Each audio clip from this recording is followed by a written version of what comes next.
Down. Gist क्या है, कैसे बनाता है खुद को मेंटली स्ट्रांग? सबसे पहला तो ये है that the most important thing is knowing yourself, knowing your life's purpose, and knowing the fact every single day, knowing that मौत आनी है, death आनी है. Being comfortable with the idea of death is the only way to actually make yourself anti-fragile. And also, I always believe what does not kill you makes you stronger. तो ऐसी कोई दुनिया में आपदा नहीं है जिससे हम बाहर नहीं निकल सकते. हमारे and history tells us this. Covid आया, इतने इतने दुख आए, सब कुछ हुआ, आज हमें लगता है कोविड निकल गया. ऐसे ही करके दुख जीवन में हमेशा आएगा. आपके ऑप्टिमिज्म से, इसको बोलते हैं स्टॉकडेल पैराडॉक्स. स्टॉकडेल पैराडॉक्स का मतलब ये होता है कि आप अपनी दुविधा को आंख में आंख डाल के देखिए, अपनी प्रॉब्लम्स को आंख में आप डाल के देखिए, उसको एक वाइट पेपर पे लिखिए, उसको रियलिस्टिक, उसको है ना नेगेटिव मॉन्स्टर मत बनाइए. हमें लगता है अगर किसी को कैंसर हुआ, उनको लगता है कि बस अब वो मरने वाले हैं. उनके आप स्टैट्स देखिए, अगर आपको ब्रेस्ट कैंसर है, स्टेज 1 है, 93% सर्वाइवल रेट है. तो द आइडिया इज दैट आप ना ज़्यादा पॉजिटिव की तरफ देखिए.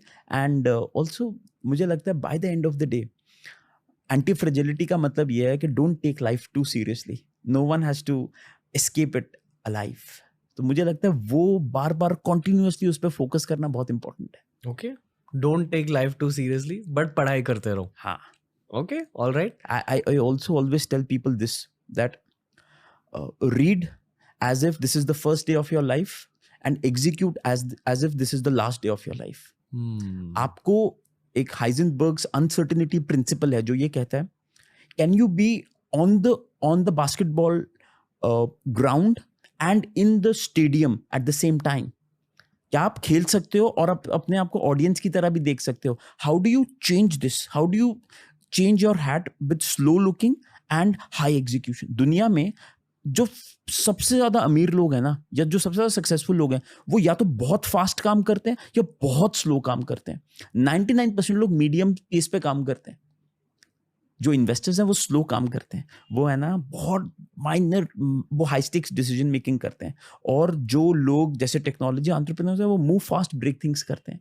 तो मुझे लगता है कि ये दोनों के हैट्स पहनना और कब कौन सा पहनना बहुत इंपॉर्टेंट है. पर स्लो काम करके आपको सफलता कैसे मिल सकती है? मैं आपको बताता हूँ, कुछ डिसीजंस ऐसे होते हैं जहाँ पे आप फास्ट काम नहीं कर सकते.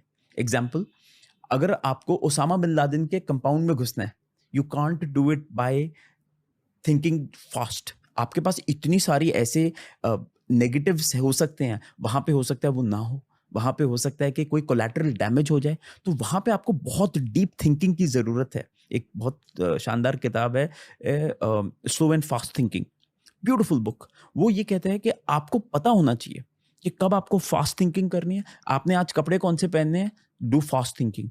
आपने किससे शादी करनी है, डू स्लो थिंकिंग. आपने घर लेना है, do slow thinking. High stakes decision जहाँ पे इम्पैक्ट 5 साल के बाद बहुत ज़्यादा हो सकता है.